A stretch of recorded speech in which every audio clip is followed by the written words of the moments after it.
Bendito Padre, sé tú ministrando nuestros corazones, hablándonos, sé tú moldeándonos en tu perfecto carácter, guiándonos a tu verdad, mostrándonos tus mandatos, tus preceptos, estatutos, pero también tus promesas que son en el sí y en el amén.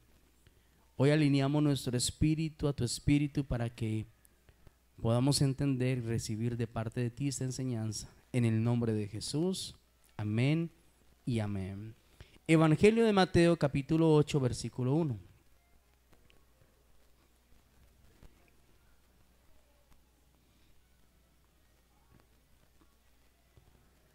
Dice así su palabra: cuando descendió Jesús del monte, le seguía mucha gente. Diga conmigo, mucha gente. Amén. Y he aquí, vino un leproso y se postró ante él, diciendo: Señor, si quieres, puedes limpiarme. Jesús extendió la mano y le tocó diciendo: quiero, sé limpio. Y al instante su lepra desapareció. Entonces Jesús le dijo: mira, no le digas a nadie, sino ve y muéstrate al sacerdote y presenta la ofrenda que ordenó Moisés para testimonio a ellos. Entrando Jesús en Capernaum, vino a él un centurión rogándole y diciendo: Señor, mi criado está postrado en casa, paralítico, gravemente atormentado. Y Jesús le dijo: yo iré y le sanaré. Diga conmigo, yo iré y le sanaré. Respondiendo el centurión dijo: Señor, no soy digno de que entres bajo mi techo. Solamente di la palabra y mi criado sanará. Porque también yo soy hombre bajo autoridad y tengo bajo mis órdenes soldados. Y digo a este: ve, y él va. Y al otro: ven, y viene. Y a mi siervo: haz esto, y lo hace. Al oírlo Jesús se maravilló y dijo a todos los que le seguían: de cierto os digo que ni aun en Israel he hallado tanta fe. Amén. Esta es la historia maravillosa de las cosas que nuestro Señor Jesucristo hizo, está haciendo y hará en el nombre de Jesús. Hoy vamos a hablar de un tema muy especial. Esa palabra la compartí hace 15 días en la sede de la Unión, que me tuve el privilegio de ir a predicar allá, sobre la sanidad, ¿sí? Y cuando hablamos nosotros de la sanidad, siempre nuestra mente se va a la sanidad por causa de las enfermedades. Pero la palabra nos va a mostrar que la sanidad no solamente hace referencia a la parte de la salud. La sanidad interior es más importante que cualquier otra cosa. Amén.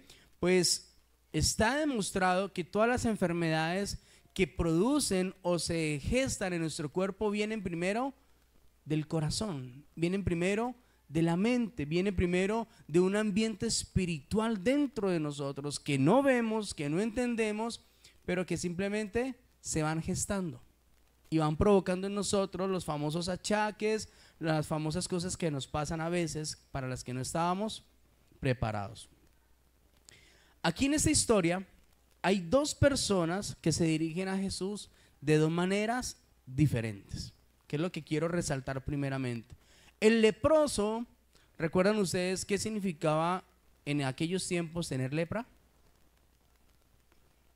Era la enfermedad más desastrosa, sin cura, la enfermedad más fea, dañina, porque era todo el cuerpo, le supuraba materia, era una especie blanca sobre todo el cuerpo.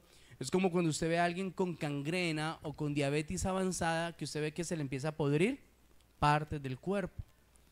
Si hablamos de materia expuesta, vamos a hablar de un olor desagradable. Por eso los leprosos eran sacados de los campamentos y los aislaban, porque eran enfermedades contagiosas, pero también muy feas en su manifestación.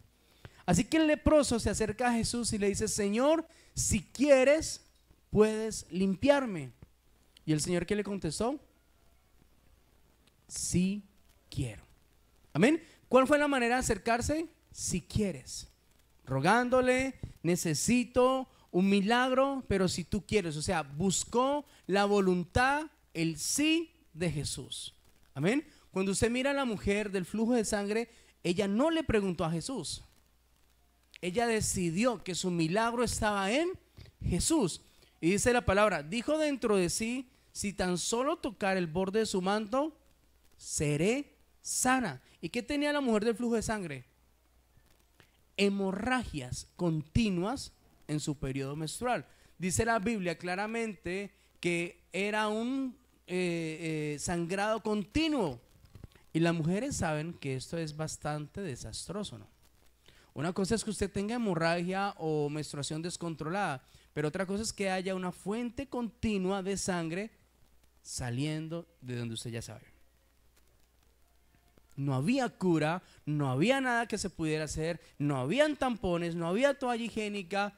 Las mujeres, para curar su sangrado menstrual en aquellos tiempos, era con paños. Lo que les tocó vivir a las mamás en los tiempos de los 80, 90, donde no había pañal desechable y les tocaba pañal de tela. Quite el pañal y estregue, y estregue. Y los pañales se van volviendo amarillos, estregue. Así eran los trapos que curaban la inmundicia de aquellas mujeres con un periodo menstrual. No había toalla, no había algo higiénico. Era la mujer se quitaba el trapo lleno de sangre, lave y vuelve y seque lo que tiene que volverlo a usar. Así que este varón se acerca a Jesús creyendo que él lo puede hacer, pero está buscando preguntarle si él quiere o no quiere. Amén. Y es una de las cosas que a nosotros los cristianos nos cuesta bastante, conocer la voluntad de Dios.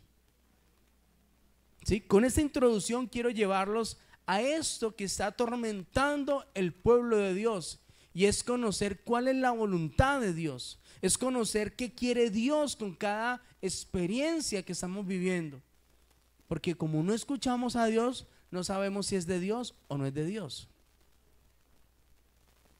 Pastor, mi esposo me pega, pero yo ya se lo entregué a Dios.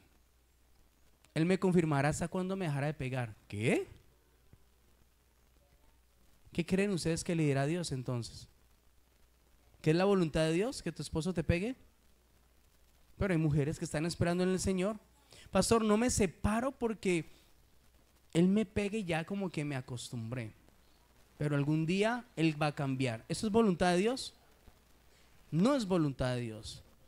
Por lo tanto, el pueblo de Dios está pereciendo por falta de conocimiento, pero hoy la palabra nos va a mostrar que aparte del conocimiento es la falta de convicciones que tenemos nosotros en Cristo Jesús.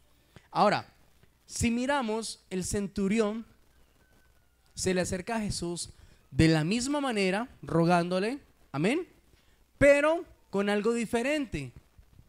¿Y qué pasaba en la vida del centurión romano? Que lo hizo clamarle a Jesús de una manera diferente. Aquel que estaba mendigando y pidiéndole algo a Dios, ahora el centurión lo hace de una manera diferente. ¿Qué tenía él en su corazón? Porque ambos tenían fe, ¿o no? El leproso tenía fe, claro, buscó a Jesús y la fe hizo que recibiera sanidad. El centurión tenía fe, claro, tenía fe, pero tenía algo diferente. ¿Y qué era ese algo diferente para que Jesús se maravillara tanto con él? ¿Ustedes quieren tener a Jesús contento en sus vidas? ¿Saben qué es lo que más le llama la atención a él? Su fe. Se maravilló, dijo, ni aún en Israel he hallado tanta fe. ¿Y saben qué tenía el centurión? Convicciones. Aparte de la fe, tenía convicciones, porque él le dice, Señor, miren, las mismas palabras, no soy digno, le está rogando como el leproso, está esperando que Jesús le responda, pero el centurión dice algo impactante: no soy digno de que entres bajo mi techo, pero di la palabra. Amén. Diga conmigo, di la palabra. Porque soy hombre de autoridad y tengo hombres bajo mi cargo, y le digo a este, ve, y él va, ven, y él viene. ¿Qué tenía el centurión entonces? Convicciones fuertes. Esta es la diferencia entre el leproso. El leproso todos los días buscaba la voluntad de Dios, buscaba el favor de Dios y le pedía a Dios que lo sanara. Por eso cuando viene Jesús es manifiesta la respuesta, la gloria de Dios. Pero el centurión tiene también una necesidad con su criado, está clamando a Dios, sabe que solamente Dios lo puede hacer, y cuando se encuentra con Jesús, sus convicciones lo llevan a impresionar a Jesús. Ahora te hago una pregunta: ¿en cuál de los dos estás tú? Como el leproso que todos los días le pide a Dios que haga algo cuando Dios ya lo hizo, o como el centurión que a través de las convicciones está declarando, está pidiendo, está fortaleciéndose en su fe hasta ver la gloria de Dios. Aquí hay dos clases de personas diferentes. Entonces miren, la iglesia no recibe la respuesta de Dios, no ve la gloria de Dios, no porque Dios no quiera, sino porque muchos de ustedes piden a Dios todos los días algo que ya Dios nos dio. ¿Usted tiene hijos? Levante la mano los que tienen hijos, sobrinos, canzones. Que cuando usted les promete algo, ¿qué va a pasar? Oiga, yo tengo por ejemplo a Emily, no sé dónde anda. Es intensa, es la única que me hace parar de la cama, pero es por cansona, no es porque sea preferida, es cansona. Ya voy, va y da la vuelta y vuelve. Es intensa. Yo le dije, ya lo voy a hacer. Te estoy esperando, papá. Es así. Y cuando un niño cansa de tal manera a un papá que ya le dijo que lo iba a hacer, uno se para con molestia, ¿verdad? Ahora imagínese usted Dios, que ya nos lo ha prometido, que nos lo dio todo a través de la cruz, usted cansándolo todos los días con lo mismo. Por ejemplo, Jesús en la cruz se hizo pobre para dárnoslo todo a nosotros. Y dice la Biblia que tú y yo somos coherederos en Cristo Jesús, ¿verdad? O sea, yo tengo una heredad en Cristo Jesús. La pregunta es, ¿por qué yo le pido a Dios dinero si Él ya me lo dio? ¿Por qué le pido que me vaya bien si en la cruz Él estableció que nos iría bien a todos nosotros? ¿Por qué le pido al Señor que me dé ese trabajito? Porque así hablamos, ¿no? Diosito, trabajito. Tratamos de mostrar una humildad fingida. Diosito, tú sabes que ese trabajito lo necesito y yo sé que tú puedes hacerlo, dame ese trabajito. Dios dice, no, no es la manera de pedir.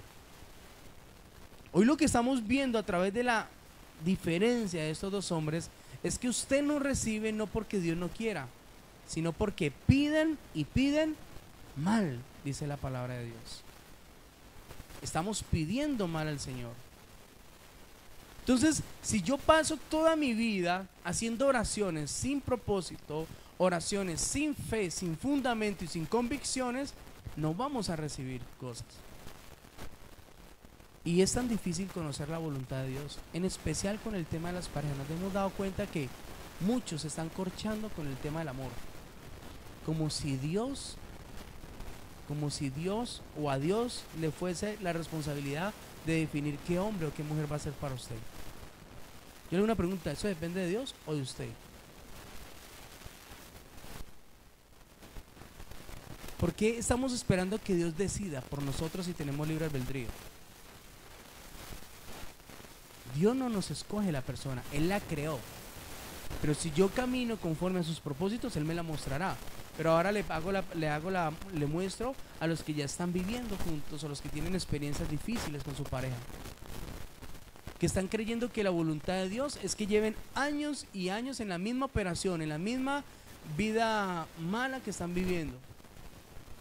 Y usted tiene fe para que Dios haga algo, pero no tiene fe para usted hacer algo. ¿O no? Entonces todo lo estamos poniendo en Dios. ¿Y cuánto llevan sufriendo? Años, pastor. Tú no estás dando testimonio del Dios a quien tú sigues, porque ese no es el Dios a quien yo sigo. El Dios a quien yo sigo no pone a sufrir a nadie. Él permite el sufrimiento, permite la maldad, permite cosas difíciles con un propósito. Amén. Pero no es para que tú y yo estemos creyendo que esa es la voluntad de Dios. O hay gente aquí que quizás ha pensado que ser pobre es la voluntad de Dios. Pastor, es que somos humildes y en la casa se come arroz con huevo 15 días a la semana, y eso es de Dios. Porque no hay para la carne, no hay para proveer mejor, no hay para una mejor manera de vivir. Y esa es la voluntad de Dios. Y no estoy en contra del huevo ni en contra de la carne. Estoy hablando que la Biblia dice, cual tal es su pensamiento, tal es él. Si yo soy hijo del rey, debo pensar como hijo del rey. Pero si yo soy hijo del rey y pienso como hijo, como un esclavo, esclavo me quedo y no bajo la bendición de Dios. No bajo la bendición de Dios. Entonces, conocer la voluntad de Dios es tan difícil. Señor, ¿qué trabajo me conviene? Y hay gente que vive pidiéndole a Dios un trabajito. Dios le da el trabajo y después le están echando la culpa a Dios por ese trabajo. Pero si yo no te di ese trabajo, ¿en qué momento te dije que ese trabajo era para ti? Si sé lo flojo que eres para trabajar en el sol, ¿yo como padre te mandaría a trabajar en el sol? Ah, no, pero es que las cosas se dieron, Señor. O papá quiere algo malo para nosotros. Entonces, si yo no le pido a Dios un trabajo conforme a lo que a mí me gusta, conforme a mi preparación, no va a ser respuesta de Dios. Porque te estás moviendo por necesidad y no por convicción, que es diferente. Amén. Entonces vivimos aceptando cosas a diario, creyendo que son de Dios, personas creyendo que son de Dios, oportunidades creyendo que son de Dios, y Él no ha dado respuesta. Y recuerden que Satanás también tiene la capacidad de manifestar lo sobrenatural. A Satanás se le dio el poder también. ¿O qué opera detrás de los santos? ¿Qué opera a través de los que piden en fe a los santos y les da el milagro?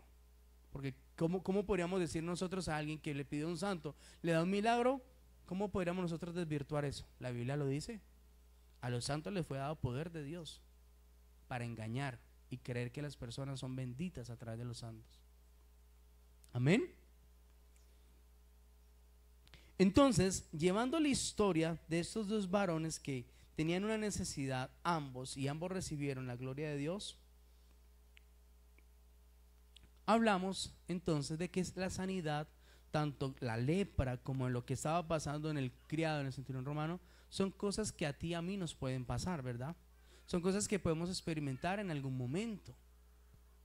Pero Jesús siempre, usted va a ver en los 4 evangelios que a Jesús le llamaba la atención y lo hacía mover, no la necesidad de las personas, sino la fe de las personas. Porque sin fe, dice Hebreos 11, es imposible agradar a Dios. Si no tengo fe, no voy a agradar a Dios. Por lo tanto, nada saldrá de Dios, sino en mis propias fuerzas, en mi propia respuesta. En la restauración de Dios, todo empieza a través de la sanidad. Estamos hablando de la sanidad física, la sanidad de unas enfermedades, pero vamos a llevar esta enseñanza a algo más profundo. Resulta que cuando Dios empieza a restaurar la vida de cada uno de nosotros, Él empieza a trabajar de adentro hacia afuera. ¿Amén? ¿Por qué de adentro hacia afuera? Porque el Creador, quien ha creado, o sea, a cada uno de nosotros, sabe lo que de verdad nosotros necesitamos. Yo he escuchado muchas veces un refrán que es muy cierto, no es bíblico, pero es muy cierto. Dios no da lo que tú le pides, Dios te da lo que tú necesitas. ¿Es cierto o no es cierto? ¿Qué creen ustedes? ¿Es cierto o no es cierto el refrán? Porque quizás usted está trabajando fuertemente, se está ganando un salario básico y a usted no le alcanza.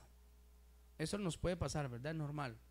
Pero usted le dice al Señor: Señor, yo quiero tener más ingresos, quiero trabajar más para ver más la gloria de Dios. Y usted empieza a pedirle a Dios otro trabajo con un mejor ingreso. O quizás usted dice: bueno, en las mañanas voy a trabajar en ese trabajo, en las tardes en lo otro, o los fines de semana haré esto para que tenga doble ingreso. Ahora, usted le pidió eso a Dios y Dios no dijo nada, simplemente le llegó otro trabajo, porque el que busca va a encontrar, ¿o no? Usted busca 2 trabajos, ¿los va a tener o no? Claro, es algo natural. Pero Dios dijo: no, el tema no es que tú tengas más ingresos, el tema es que tú administres y seas fiel con lo que tienes. Porque ¿de qué te sirve otro doble ingreso si al tener más vas a gastar más? ¿O será que no nos pasa a nosotros los colombianos eso? que si cogemos un buen empleo, como no hemos podido comprar, como estamos estancados en varias cosas, empezamos a endeudarnos y a buscar cosas que no necesitamos porque ahora nuestro empleo lo puede pagar. Y yo conozco personas con 2 salarios, con 3 salarios apretados, porque su estilo de vida cambia. ¿Por qué va a cambiar el estilo de vida? Porque simplemente usted tiene más para gastar, pero no invierte, no ahorra, no guarda. Entonces empezamos a endeudarnos de tal manera que Dios dice: no, el tema contigo no es un doble ingreso, el tema contigo es que no sabes administrar el dinero. Te gusta gastar y comprar más de lo natural. No tienes un orden financiero, no sabes con cuánto se sostiene tu casa, no sabes mercar. Imagínense, en esto podemos nosotros estar fracasando con Dios, el no saber mercar. ¿Lo sabía o no lo sabía? No es lo mismo usted ir a un centro comercial y comprar toda la verdura allí, ¿verdad? Que está bonita, hermosa. No es lo mismo que usted ir a la galería y comprarla recién llegada, ¿verdad? ¿Por qué? Porque en la galería nos va a salir más económico, ¿no? Claro, va a durar más, claro, porque no está refrigerada. Pero entonces, como mi estilo de vida cambió, ya me estoy ganando 2 salarios, me voy de este barrio, me voy para el Caney, me voy para Valle del Lili, porque mi estilo de vida quiere cambiar, todo va a cambiar también. Y en vez de vivir una vida de descanso económicamente, sigues viendo a tu alrededor que hoy tienes una casa diferente, hoy compraste carro, pero sigues atrapado en algo que se llama deuda. Hay personas que les gusta estar endeudados, ¿sí o no? Y no porque invierten o no porque compran cosas para cambiar, sino porque les gusta la deuda, le pica. Mire, esto se nota en algo, para que usted lo descubra. ¿A usted le ha pasado que usted coge plata y la quiere gastar toda? ¡Ay! Eso se vuelve como un billete, si uno dice: ay, pero es que este billete como que me pesa, y usted empieza a comprar. ¡Eso se desapareció! Le dicen el mago. ¿Le ha pasado o le pasa a alguno de ustedes que usted coge la plata y la desaparece rápido? Usted no piensa en retener, administrar y guardar, porque usted la plata, usted dice: no, pero es que hay que comprar esto. Haga de cuenta que no llegó ese billete, o haga de cuenta que le llegaron solamente 50,000 pesos. No, es un desespero, una mano diabólica que usted se la mete aquí y lo maneja y lo controla y lo lleva a la tienda a comprar cosas que usted no pudo comprar. Cuando usted menos pensó, usted en un día puede gastarse 100,000 pesos. Vaya, miren que gastó 100,000 pesos. No, pues cosas que necesitaba. O sea, una mala administración. Y en eso podríamos estar fracasando delante de Dios. Entonces Dios no te va a dar un segundo trabajo. Lo que te va a mostrar es que tú no sabes administrar, que necesitas sabiduría e inteligencia para que la plata te alcance. Esa sería la respuesta de Dios. No que te metas en 2 trabajos, ahora todos los días trabaja, no hay tiempo para tu esposa, no hay tiempo para tus hijos, y la cuenta de cobro se te pasará después. Porque eso nos pasa o no nos pasa. ¿Cuántos hogares se separan y se divorcian porque se enfriaron? Porque ya el esposo llega cansado, no tiene tiempo para la esposa, pero es que todo lo estoy dejando aquí en la casa. ¿Quién te dijo que así es la vida? O las personas que están desesperadas por salir del país porque aquí no pasa nada. Yo solamente digo esto: si en Colombia no pasara nada, no lo robarían tanto. ¿Es cierto? Si en Colombia no pudiésemos crecer y ver la gloria de Dios, no lo robarían tanto a los mandatarios, porque lo desangran de una manera impresionante. Pero muchos están desesperados por salir de este país para ver un mejor estilo de vida. ¿Quién dice que el estilo de vida me lo da a mí un trabajo? ¿Quién dice que me lo da una mejor economía? ¿Quién dice? ¿Quién lo inventó? ¿Quién lo creó? Si usted, que es cristiano y está en Cristo, sabe que mi estilo de vida me lo da ¿quién? Dios. Dios me da a mí un estilo de vida. Dios me puede bendecir a mí de una manera sobrenaturalmente, sin necesidad de tanto esfuerzo, porque yo tengo una heredad. Escuche, iglesia, usted no tiene que estar trabajar y trabajar, como dice Génesis, donde Dios dijo al hombre: yo te maldigo y todos los días con el sudor de tu frente conseguirás las cosas. No, en Cristo nueva criatura soy. Ahora yo no estoy en busca de mi trabajo, sino en busca de mi heredad. Tú y yo tenemos una heredad y a través del testamento está escrito qué tiene Dios para cada uno de nosotros. Pero el problema en la historia es que aquel leproso no conocía a Dios. Conocía de Dios, escuchó de Jesús, pero no tenía una relación con él. Por eso su manera de hablarle es: dame si quieres, como pidiendo una limosna. ¿Y sabe usted que muchas de sus oraciones a veces son limosneras? ¿Lo sabía o no lo sabía? Muchas veces usted pide sin fe, que a Dios le desagrada usted como ora, porque no tiene convicciones fuertes. Entonces vivimos rogándole a Dios, pidiéndole su favor, que haga algo por nosotros, que haga algo por el esposo, que haga algo por la esposa. Dios dice: no es la manera. Ustedes no tienen por qué mendigarle nada a Dios. Él es nuestro papá. Pero cuando yo tengo un papá que es dueño del oro y la plata, yo no mendigo. Yo reclamo lo que es mío. Yo reclamo mi heredad. Yo estoy conforme y caminando conforme a lo que Él me ha prometido. ¿Ven la diferencia? Por eso el centurión dijo: no hay necesidad que vayas, mi Señor Jesús. Porque un hombre de autoridad con otra autoridad se hablan así. Tenemos autoridad. No es necesario que tú vayas, simplemente di la palabra. Los que prestaron servicio saben el significado de la palabra o no. Saben el significado de la palabra, de un alto mando. Vea, usted puede estar lleno de rabia, botando babasa de la rabia, saliéndole humo por los oídos, pero si usted lo mandó un jefe, va y lo hace, quiera o no quiera, o si no se atiene a las consecuencias. ¿Por qué creen ustedes que cuando yo me presenté al batallón y escuché cómo los gritaban, dije yo: uy, esto no es para mí, que me hagan el examen rápido y salgo? Uy, qué miedo que me dio cómo los gritaban a los muchachos.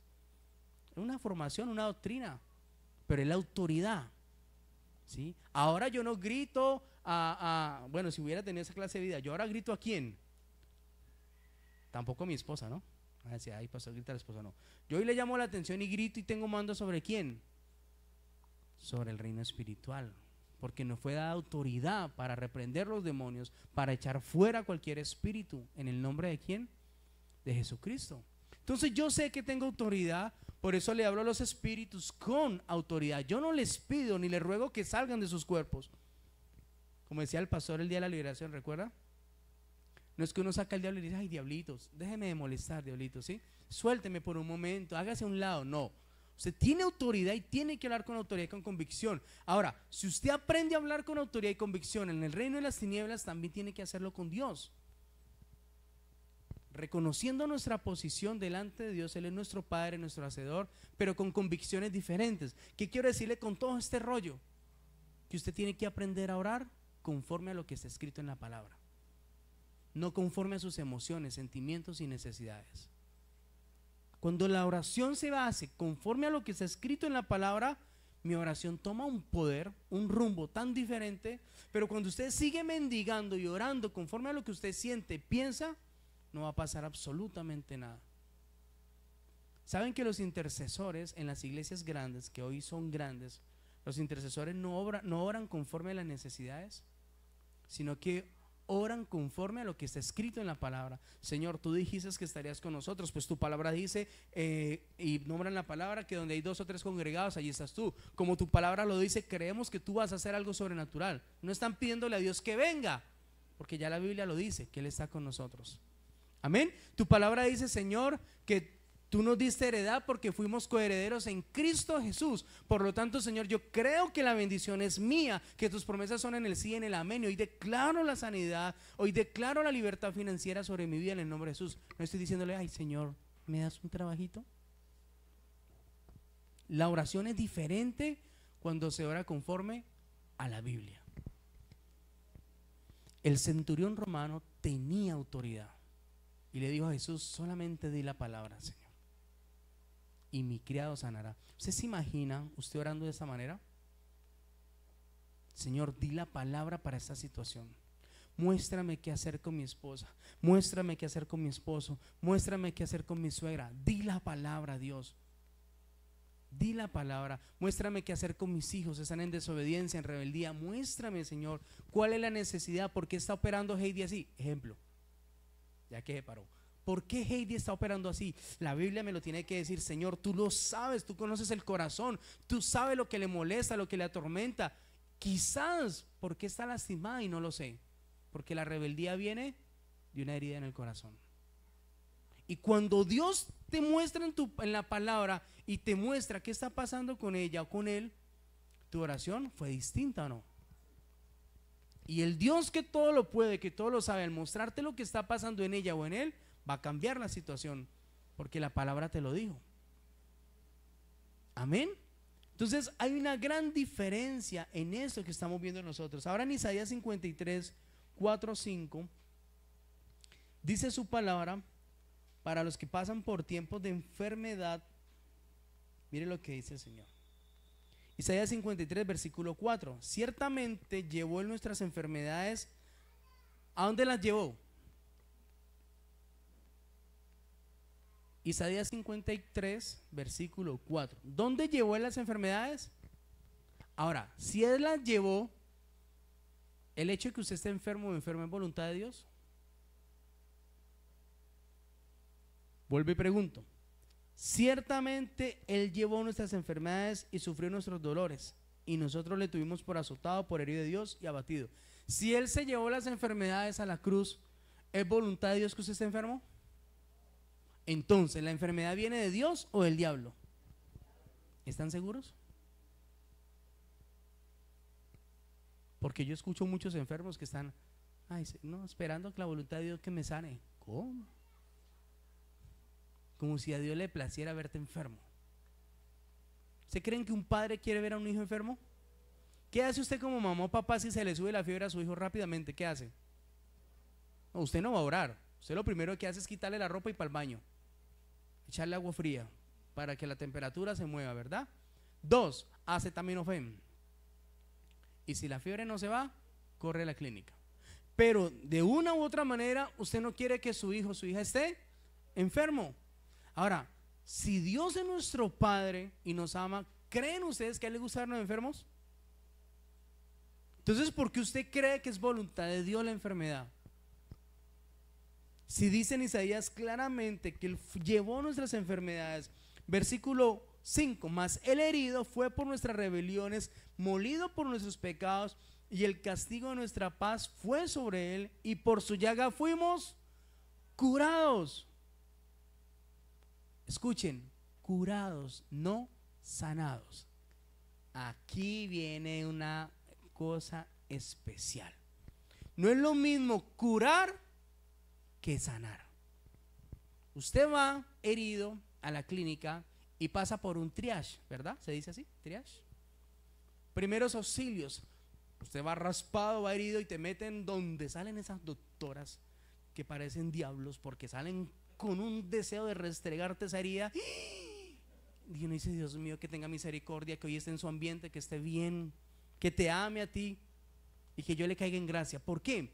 Porque la orden para todas las de trias, primeros auxilios, es que todas las heridas hay que lavarlas. ¿Sí o no? Sin anestesia, sin que se presenten. Ellas no te dicen tu nombre, les dicen, hola, ¿cómo estás? Soy la doctora que te va a hacer en ese momento. No, ellas llegan con su estropajo, su isodine, y con una cara malévica que uno dice, Dios mío bendito. Yo lo he experimentado porque me han sentado varias veces, y cuando uno va herido y que usted tiene la tierra aquí pegada y hay que quitársela, ¿le ha pasado o no? Escuchen, una cosa es que ellas hacen curación, pero otra cosa es la sanidad. La Biblia dice, por azotado, y por su llaga nosotros fuimos curados. Y hay una diferencia entre curar y sanar. Yo soy curado por lo que pasó en la cruz, fui curado por lo que hizo Jesús por mí para que yo no lo viviera. Pero la Biblia dice que tú y yo necesitamos o es necesario que pasemos por cosas difíciles en nuestro diario vivir, ¿verdad? Porque la Biblia no dice en Isaías 53 que usted y yo no vamos a tener heridas. Dice claramente que por su llaga fuimos curados. Pero que viene la sanidad. ¿Y quién trae la sanidad? El Espíritu Santo. Por lo tanto, escuchen lo siguiente, esto es una prédica de revelación. Todas las áreas que Dios está trabajando en tu vida, no solamente va a cambiarlas porque es lo que nosotros queremos. Él necesita primero curar el área, sanar el área y ahí sí, restaurar el área. Ejemplo, para que me entienda, el área financiera. No es que tú necesites más plata, tú necesitas ser curado del derroche que tienes. Tú necesitas que Dios intervenga en el ámbito espiritual para que algo pase en tu vida. Amén. Y cuando Dios te cura, te sana el área financiera, ahora estás listo para recibir la heredad de ¿quién? De Cristo en tu vida. Así que no es que yo quiero que me vaya bien, yo necesito pedir a Dios que me muestre por qué no me va bien en el área económica. Para Dios es muy fácil soplar sobre ti y que todo resplandezca y reverdezca todo a tu alrededor. ¿Cuánto lo creen? Pero Dios es un Dios de procesos. Ahora, ¿cómo sabe Dios que si a Orlando le da 3 millones de salario a partir de ese momento en el nombre de Jesús no va a malgastar la plata? ¿Cómo lo sabe Dios? Que si te empieza a soltar la chequera, porque recuerden que somos hijos de Dios, ¿cuántos dicen amén? Y tenemos la heredad del reino, nos empieza a soltar cheques en blanco. ¿Cómo sabe Dios que usted no se va a perder con esa plata? Porque en la curación, escuchen, en la curación hay sanidad. Amén. Entonces miren, las señoras curan, pero la sanidad viene con cremas para que evite las cicatrices. Estamos hablando de lo secular. En lo espiritual, la sangre de Jesús a través de la cruz curó nuestras enfermedades, por sus llagas fuimos curados. Pero en el proceso Dios sana de tal manera que el día que ponga sobre ti 4 millones, tú no te vas a enloquecer con 4 millones. Porque fuiste sanado de la avaricia, sanado de la debilidad financiera, sanado del orgullo. O sea, no es lo mismo usted ganarse 1.600.000 a ganarse 4 millones, ¿verdad? Porque si usted se gana 1.600.000 seguirá siendo humilde. Pero si se gana 4 millones, ¿cómo va a pensar usted? 4 palos. Dios mío bendito, ¿qué haría usted con 4 millones mensuales, por ejemplo? ¿O qué no haría? Entonces Dios dice, no, este no ha sido sanado. 4 millones lo va a enloquecer. 4 millones lo va a hacer mirar a las personas por encima. No, necesita ser más sanado. Y todas las áreas de nuestra vida tienen que pasar ese proceso: curación, sanación y restauración. Voy a poner un ejemplo con mi vida. Cuando me enfrenté a la pornografía, muchos años cautivo en la pornografía, cuando mi esposa se da cuenta, yo ya estaba en la iglesia sirviendo. Nadie lo sabía, nadie. Tenía mucha capacidad para esconder mi pecado, porque es un pecado que avergüenza y nadie lo sabía. Cuando mi esposa se da cuenta, ella hace algo de una mujer muy sabia. Tú marca el teléfono y llama al pastor. Pastor, necesito que venga y nos visite. Yo no sabía, pero ahora nos llevó el pastor. Está pasando esto y esto con mi esposo. Diego amigo, haga. No, a los pastores no les asombra el pecado de ustedes. Lo que llama su atención es que usted sea sincero y busque ayuda. Eso llama la atención. Yo no lo hice por causa de mi esposa. Dios saca eso a la luz. Y aunque yo había intentado antes de llegar a esa iglesia vencer ese pecado, había hecho ayunos, había botado un computador que tenía, bueno, hacía cantidad de cosas para no ver pornografía, nada había funcionado, nada. Le había pedido el favor a varias personas que oraran, sin decirle mi pecado, que oraran. Pero yo decía, uy, cuando me pongan las manos yo sé que ese pecado se va a ir, ese demonio se va a ir. No, nada funcionó. Cuando Dios saca eso a la luz a través de mi esposa con mi pastor, empezó un proceso de curar, sanar y restaurar mi sexualidad. Curar, sanar y restaurar mi sexualidad. No es que usted sea libre de la pornografía, usted tiene que pasar por un proceso de curación, sanidad y restauración. Porque si no, usted se casa para dejar de pecar. Usted se casa porque quiere ya estar con su esposa. Pero si usted no se curó, no se sanó y se restauró, usted con su esposa seguirá viendo pornografía. Y teniendo esposa seguirá adulterando con otras mujeres. Lo dice la Biblia. ¿Me entienden? Entonces, ¿cuántas mujeres o cuántos hogares hoy están sometidos, ¿sí?, o esclavos a que el esposo le obligue a la esposa, o la esposa viceversa, al esposo a ver pornografía para poder estar juntos? O que usted sabe que su esposo ve pornografía, pero usted no le puede decir nada. Usted simplemente se complace y se siente bien porque está con usted también.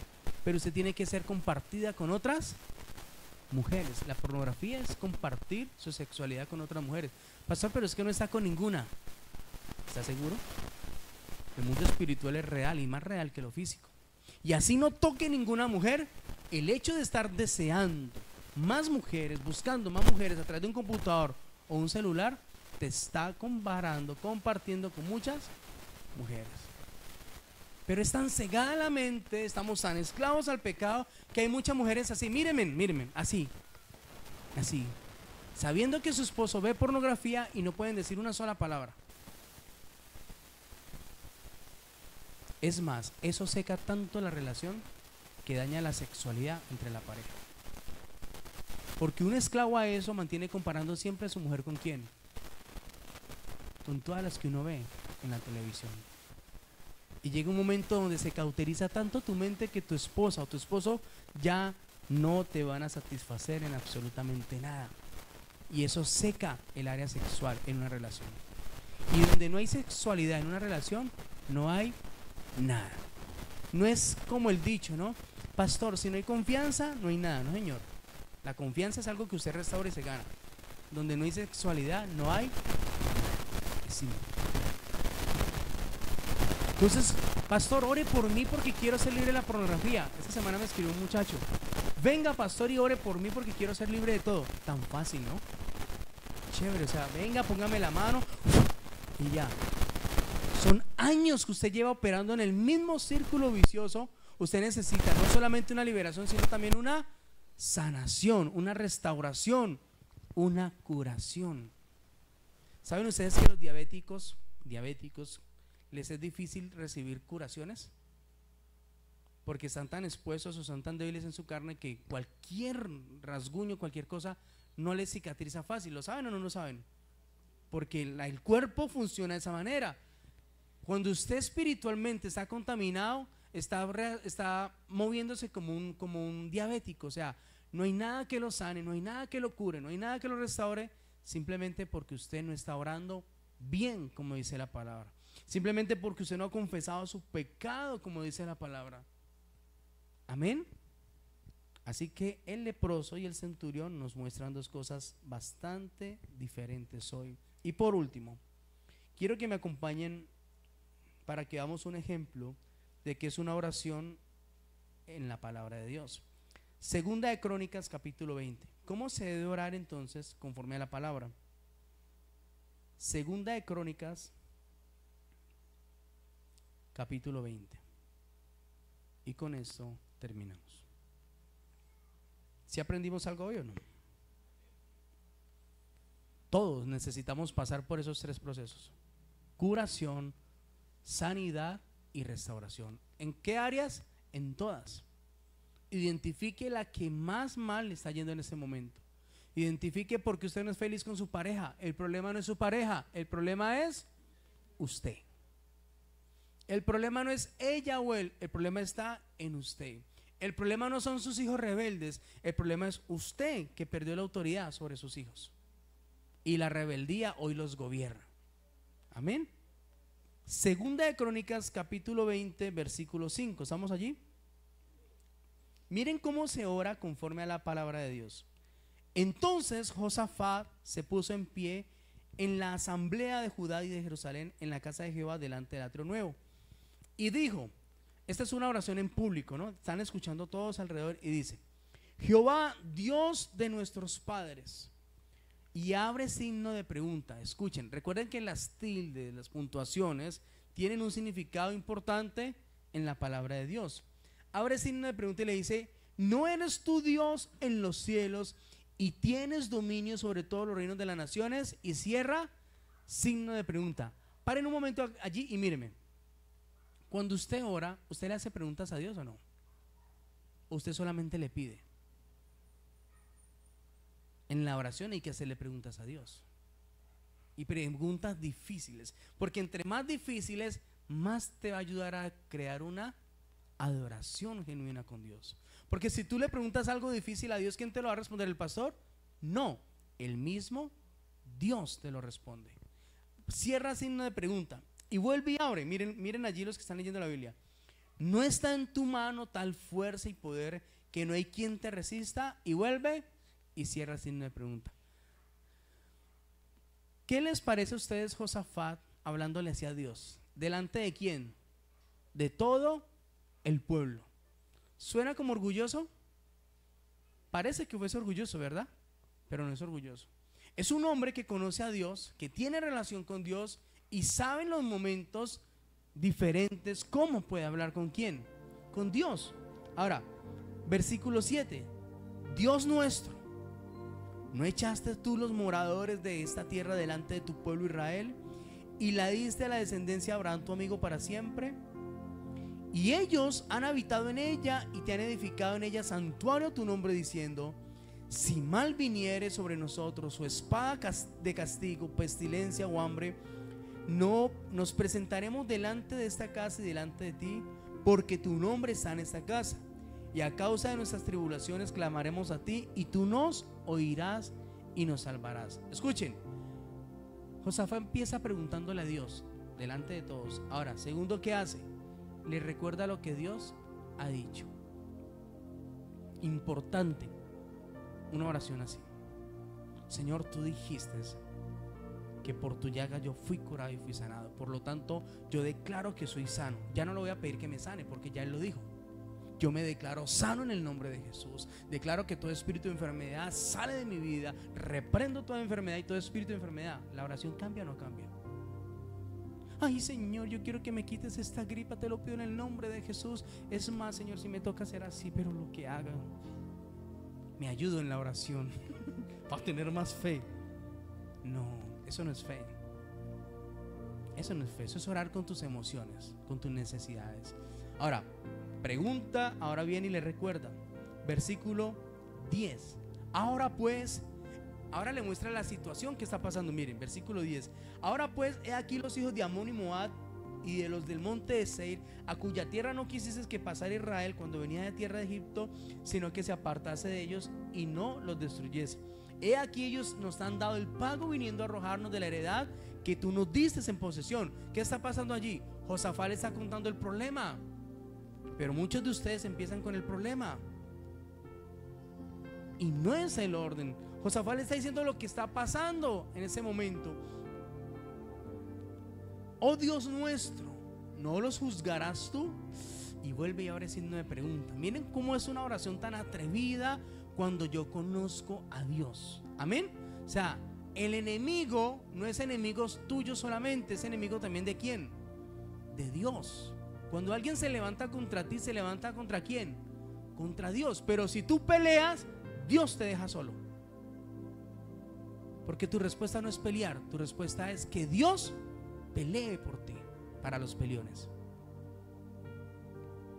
los peleones que les gusta defenderse: yo tengo boca, pastor, no tengo pelo en la lengua. Si tú quieres que Dios esté contigo, no pelees, deja que Dios pelee por ti. Amén. Oh Dios nuestro, no los juzgarás tú, porque en nosotros no hay fuerza contra tan grande multitud que viene ahora contra nosotros. No sabemos qué hacer y a ti volvemos nuestros ojos.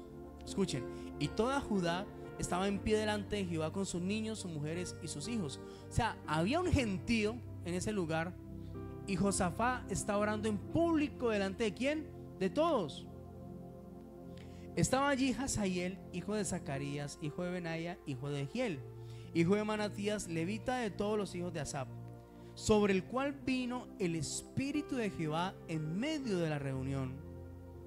Y dijo: oí Judá y vosotros moradores de Jerusalén, y tú, rey Josafat, Jehová os dice así: no temáis ni os amedrentéis delante de esta multitud tan grande, porque no es vuestra la guerra, sino de Dios. Mañana descenderéis contra ellos, he aquí ellos subirán por la cuesta de Cis, y los hallaréis junto al arroyo, antes del desierto de Jeruel. Ahora, no habrá para que peleéis vosotros en este caso. Paraos, estad quietos y ve la salvación de Jehová con vosotros. Oh Judá y Jerusalén, no temáis ni desmayéis, salid mañana contra ellos, que Jehová estará con vosotros. Entonces Josafat inclinó su rostro a tierra, de sí mismo toda Judá, y los moradores de Jerusalén se postraron delante de Jehová y le adoraron. Yo te hago una pregunta, iglesia. ¿A ti no gustaría hablar con Dios así, de esta manera? Que tú le hables y Él te responda de una. Como tú no conoces cuál es la voluntad de Dios, te queda siempre en la oración. O sea, tu línea directa con Dios tiene solamente una vía: todo lo que le digo a Dios. Pero no todos están en doble vía con Dios, escuchando qué responde Dios. Ser cristiano no es venir los domingos a la iglesia. Ser cristiano es buscar que mi vida se profundice tanto en una relación con Él, que yo aprenda a hablarle y aprenda a escucharle. Mientras esto no pase, ser cristiano va a ser aburrido. Mientras esto no pase, yo voy a cambiar a Dios cada domingo por otra cosa, o en semana lo cambio por otra cosa. Mientras esto no pase. Pero Dios de inmediato le responde a Josafat. Quiere decir que Josafat no estaba siendo orgulloso, porque la Biblia dice que cuando uno es orgulloso, Dios lo mira de lejos. Al altivo y el orgulloso, Dios lo mira de lejos. Pero el que es humilde, Dios lo acerca. Quiere decir que Josafat no está orando con orgullo, no está orando con prepotencia ni con altivez. Simplemente Josafat está orando con convicciones. Conoce a Dios, y por conocer a Dios y haber escuchado todo lo que Dios ha dicho, así mismo le pide: oh Jehová, ¿acaso no está en tu mano tal fuerza y tal poder? ¿Acaso tú no me puedes defender ahora? Y cuando usted le dice a Dios esto, Dios dice: ¿cómo? ¿Quién se va a meter contigo? Contame. Porque cuando usted como hijo corre donde papá terrenal y le cuenta que alguien le hizo algo, ¿qué va a hacer papá terrenal? ¿Lo defiende o no? ¿Lo defiende o no? ¿Tu papá no te defendía cuando eras chico? Un papá natural defiende. Hoy en día las mamás van y pelean con las profesoras. ¿Por qué? Porque regañó a la niña. ¿Y acaso no hace parte eso de la educación? ¿No hace parte eso de la educación? El llamado a atención. Una mamá de los tiempos de antes, cuando te regañaban a ti en el colegio, decía: bien hecho, ¿qué estarías haciendo? Hoy no, hoy las mamás van a defender a sus niños. Es que acá en la casa no se le grita para que otra vez lo grite. ¿Cómo? Eso están haciendo las mamás de hoy en día, que no permiten de que una profesora, un profesor corrija a sus hijos. Porque es que si le habla más durito del tono acostumbrado, ella o él va a llorar. No, fregado esa generación de cristal, Dios mío. Están fregados. Es que nadie tiene por qué hablarle duro a mis hijos. Para eso tiene papá y mamá. Precisamente le hablan duro en el colegio porque no tiene papá y mamá, porque no lo corrigen en casa. Pero pues no toquen a mis hijos, no les hablen duro. Entonces Dios quiere, escucha iglesia, con esta enseñanza, no solamente que usted sea oidor, sino un hacedor de ella. Que usted entienda cuáles son las dos vías para hablar y escuchar a Dios, pero que su oración a partir de ese momento cambie. Yo quiero invitar a los de intercesión, el ministerio de alabanza, cada que intercedan, intercedan con la palabra de Dios. Dejen de hablar de emociones, necesidades, sentimientos, y hablen conforme a lo que está escrito en la palabra de Dios. Líderes, cuando oren por sus discípulos, por sus células, oren conforme a lo que está escrito en la palabra de Dios. Mujeres que están sufriendo en su hogar, que no saben qué hacer con su esposo o su esposa, empiecen a preguntarle cosas difíciles a Dios. ¿Por qué mi marido siempre actúa así, Dios? Y no salgo de este lugar hasta que no me respondas. Y Dios te va a mostrar por qué. ¿Por qué él no quiere venir a la iglesia, Señor? ¿Usted se imagina donde usted le diga a su esposo hoy: si no vas a la iglesia no te hago almuerzo? ¿Vendría o no vendría? Usted que lo conoce. ¿vendría o no vendría?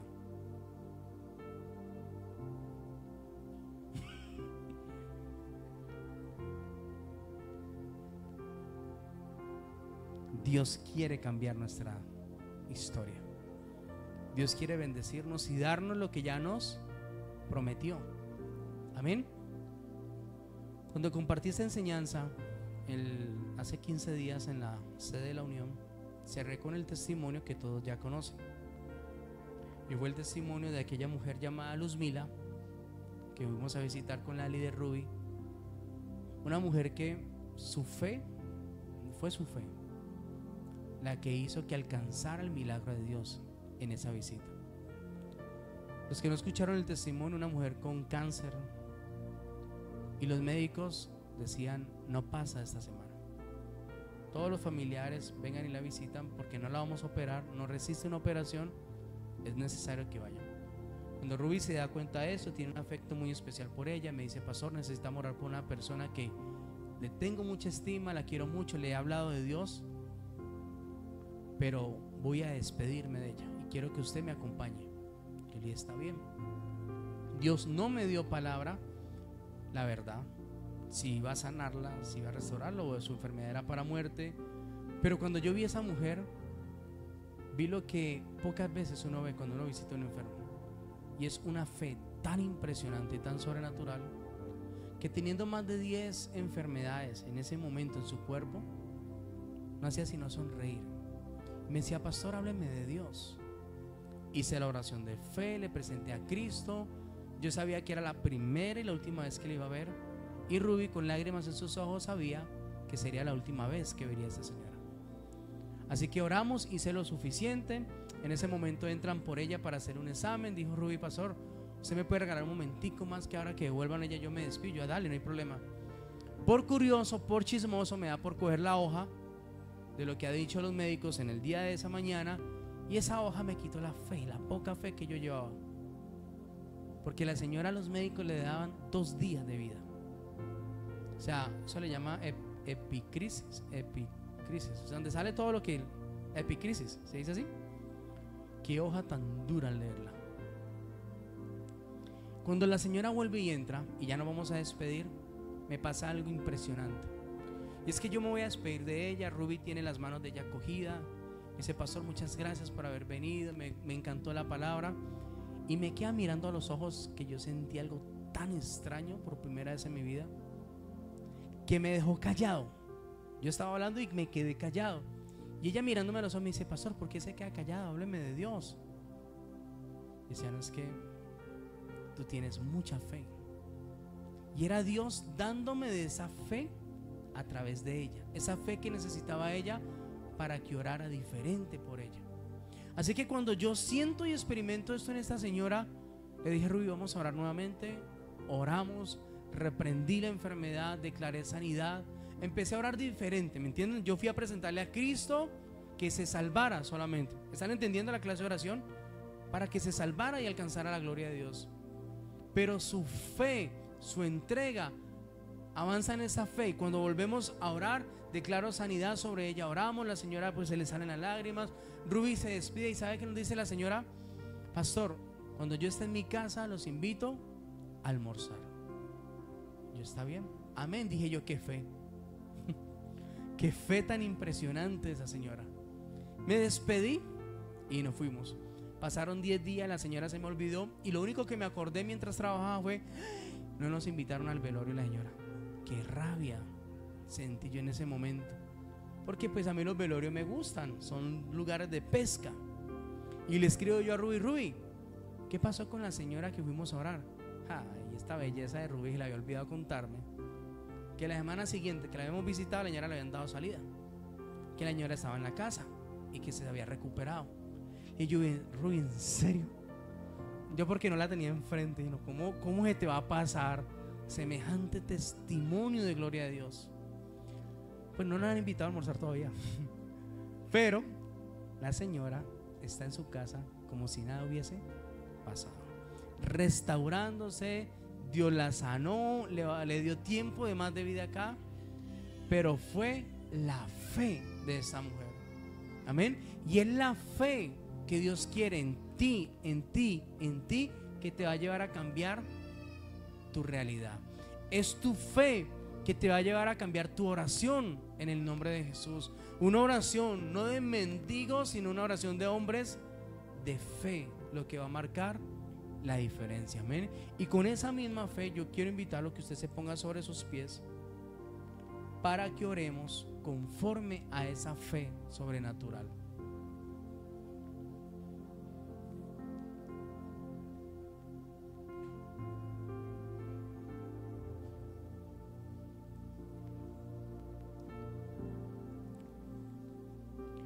Por eso Jesús siempre, usted lo va a ver en los 4 evangelios, que siempre les preguntó a las personas: ¿qué quieres que haga por ti? ¿Saben qué significa eso? Que aunque él conocía la necesidad de las personas, él necesitaba la fe de ellos. Él necesitaba la fe de cada uno de ellos para poder manifestar la gloria de Dios. Y quiero invitarte a que cierres tus ojos y le digas al Señor, reconozcas con todo tu corazón que tus oraciones han sido pocas en la fe, que no han sido suficientemente grandes para alcanzar lo que tú estás buscando de parte de Él. O muchos que han recibido de lo que han pedido a Dios no han entendido el por qué Dios les ha dado tanto. De una u otra manera, Dios en su palabra hoy nos muestra una necesidad muy grande. Tú tienes que leer más la palabra de Dios, porque la fe viene por el oír, y el oír la palabra de Dios. Cuando hay fe, no importa la circunstancia, no importa el problema, no importa lo que acontezca. Cuando hay fe, tu manera de ver las cosas es diferente. Cuando hay fe, tú no te dejas angustiar ni te dejas atormentar por lo que está pasando. Tu fe te mantiene y te sostiene para esperar la manifestación del poder de Dios.